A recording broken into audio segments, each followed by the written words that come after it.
네, 안녕하세요. 저는 경신고등학교 1학년 국어과 중간고사 분석 설명회를 맡은 강사 문서영입니다. 지금부터 설명회를 시작하겠습니다. 제가 준비한 목차는 다음과 같습니다. 우선 첫 번째로 경신고등학교 국어과 특징에 대해서 설명해 드리고요. 얼마 전에 시험을 봤었죠. 중간고사 경신고 국어가 어떻게 나왔는지 제가 분석한 내용들을 이야기해 드리겠습니다. 이후에 경신고 내신 어떻게 공부해야 되는지 공부 방향성에 대해서도 제가 제시해 드리고요. 이 공부 방향을 위해서 제가 준비한 수업 커리큘럼도 짧게 설명해 드리고자 합니다. 네, 우선 경신고등학교 국어과 특징부터 제가 설명해 드릴게요. 올해 그리고 지난 중간고사는 2022학년도 개정 교육과정 그리고 개정 교과서 이후로 첫 번째로 치르게 된 시험이었습니다. 그래서 이번 시험은 좀 특이한 지점들이 있었는데요. 우선 첫 번째로 교과서가 바뀌었습니다. 경신고등학교 같은 경우는 오랜 기간 동안 해내메듈 교과서를 사용했었는데 지학사로 교과서가 바뀌었고요. 그래서 출제 또한 완전히 경향이 바뀌게 되었습니다. 그 다음에 두 번째로 경신고가 부교재로 올림포스를 선택하게 되었고, 세 번째로 모의고사가 출제되지 않았습니다. 경신고등학교 국어 같은 경우는 오랜 기간 동안 모의고사가 출제 범위에 들어가는 경우가 많았는데 이번에는 빠지게 되었고요. 네 번째는 문학, 문법, 독서, 고른 범위가 시험 범위인 것도 아주 큰 특징이라고 볼 수 있겠습니다. 지난 3년 동안의 중간고사 추이를 통해서 이번 시험의 특이점 제가 설명해 드릴게요.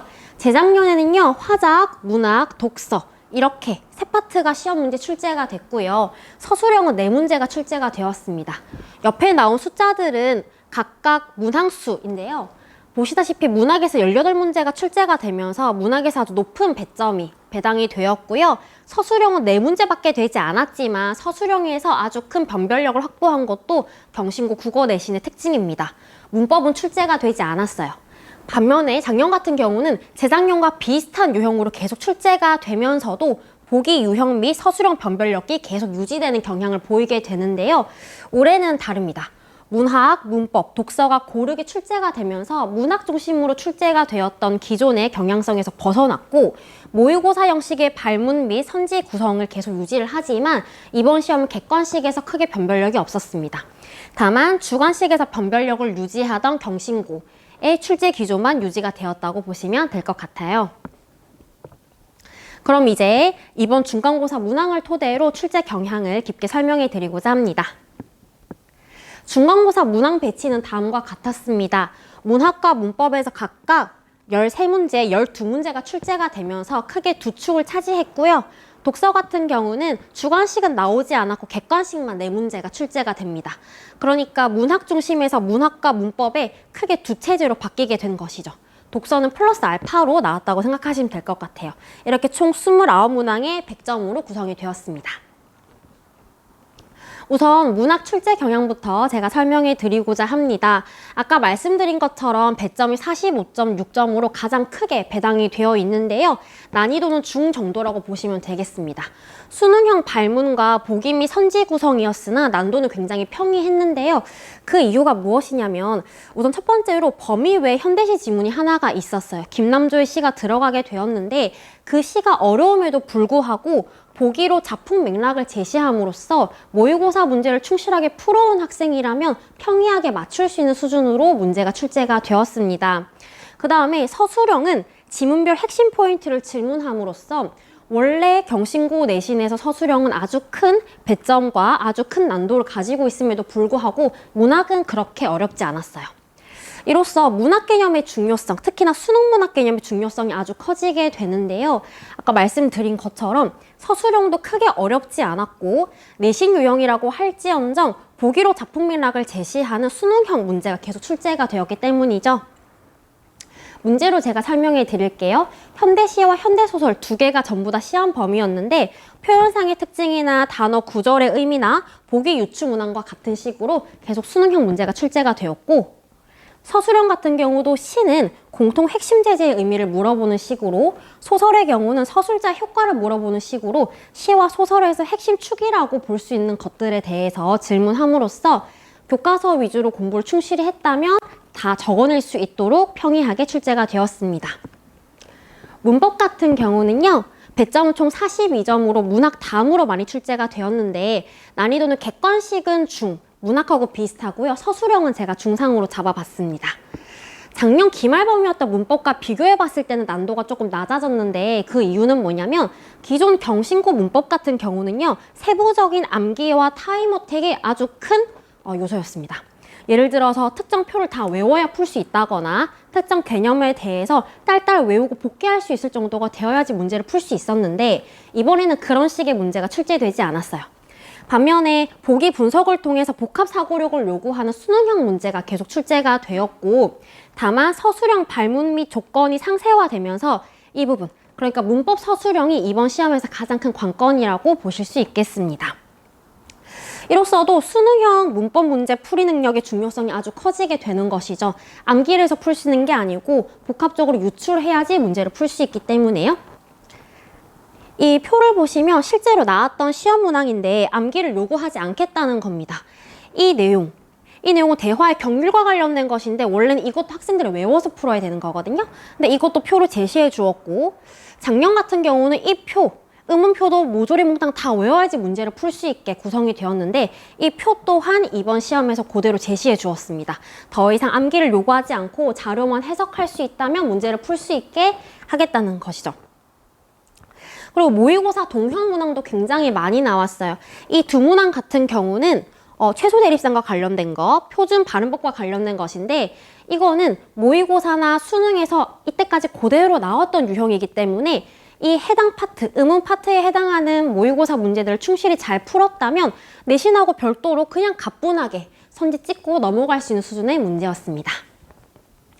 다만 특이 지점은 고난도 서술형이라는 것이죠. 서술 조건이 굉장히 많습니다. 문학과 다르게 서술 조건이 뭐 4개, 3개 이렇게 되고, 더군다나 이게 6점으로 아주 큰 배점이 배당되어 있는 문제인데요. 이 문제 같은 경우는 직접 범위, 의문이 직접 범위인데 형태소나 아니면 여기 나와 있는 의미자질이나 이런 것과 관련된 직접 범위 외에 다른 개념들까지도 함께 사고를 해야지 문제를 풀 수 있게 구성이 되어서 아마 이 문제에 대한 게 이번 시험의 가장 큰 관건이 아니었나, 이 두 문제를 얼마나 잘 푸냐가 1, 2등급을 가르는 게 아니었나 라는 생각이 듭니다. 독서는 크게 어렵지 않았습니다. 총 4문제가 출제가 되었는데 서술형도 별로 없었고요. 난도는 중하 정도입니다. 변별 요소가 전혀 없었어요. 수능이나 모의고사 같은 경우는 독서, 비문학이라고 부르는 파트가 학생들한테 매우 어려운 파트임에도 불구하고 이번 내신에서는 충실하게 이 내용 이해만 잘 했다면 충분히 다 맞출 수 있게 문제가 출제가 되었거든요. 올림포스가 독서 파트였는데 이 부분을 충분히 잘 읽고 이해만 했다면 4문제 다 맞출 수 있었습니다. 문제를 보시면요, 4문제 중에 3문제가 이렇게 내용을 이해하는 문제가 출제가 되었고, 4문제 중에 하나만이 추론 문항이 나왔는데 난도가 매우 낮습니다.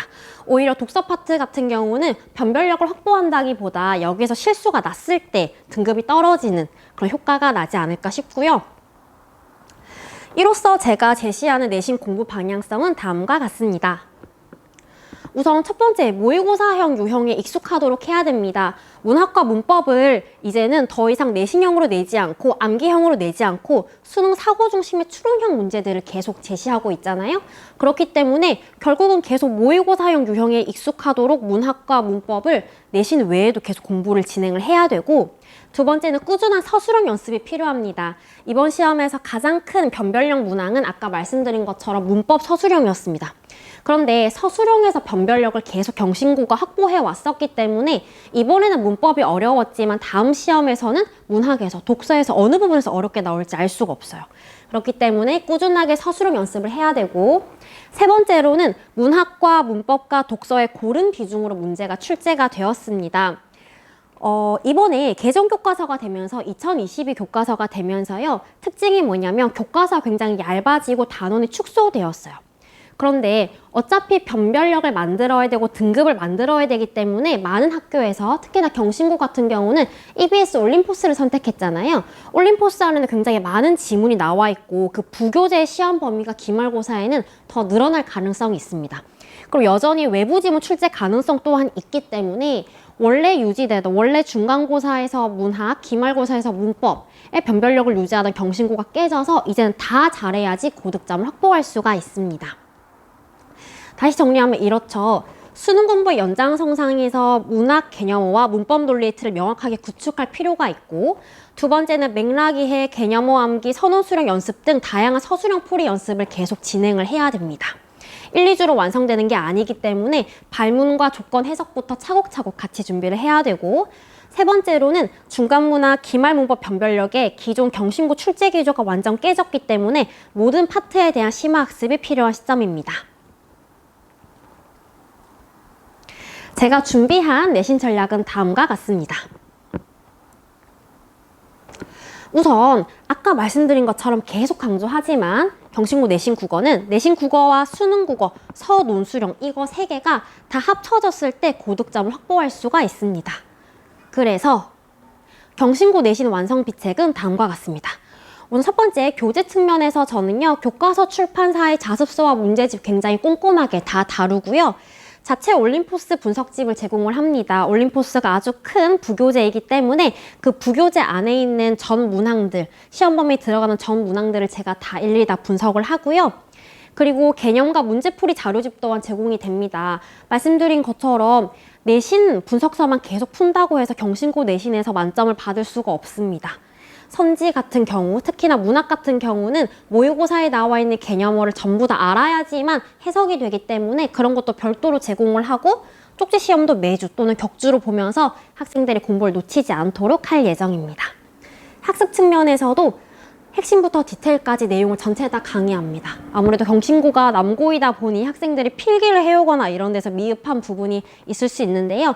그 부분들을 제가 조금 더 잘 채워주고 학생들이 공부를 원활하게 그리고 깊게 할 수 있도록 도울 거고, 빈칸 채우기, 오지선다형 문제를 통해서 학생들이 많은 문제에 접근할 수 있도록 돕고, 서술형이 가장 중요하다 그랬잖아요. 그래서 예비 조건 분석 및 문항 풀이를 토대로, 그리고 제가 미리 많은 서술형 문제들을 제공함으로써 학생들이 조건을 잘 분석하고 완전하게 정답을 적어낼 수 있는 그런 연습을 하고자 합니다.